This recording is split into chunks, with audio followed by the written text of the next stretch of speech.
నెమ్మది కలిగి ఉండమన్నాడు, సంతోషంగా ఉండమన్నాడు, ఆయన యందు ఆనందించమన్నాడు. రేపటిని కూర్చున్న భరోసా ఆయన్ని బట్టి నీకుందని చెప్పాడు. నీకు కావలసినవన్నీ ముందే సిద్ధపరిచి ఉంచాను అని స్పష్టంగా మాట్లాడాడో.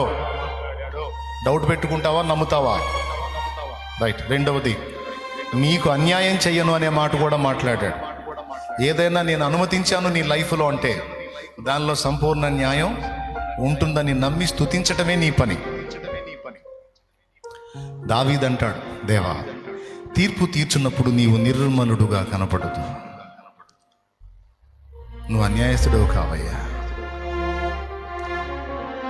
నువ్వు న్యాయవంతుడవయ్యా. అందామా ఈరోజు? దేవా, మమ్మల్ని న్యాయం తప్పొద్దు అన్నాడు, నువ్వు న్యాయం తప్పుతావా?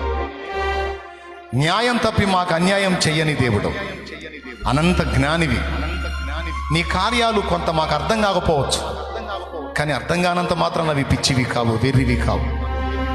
వాటిల్లో సంపూర్ణ న్యాయం, ధర్మం, యుక్తాయుక్త విచక్షణ అన్నీ ఉంటాయి ప్రభువా.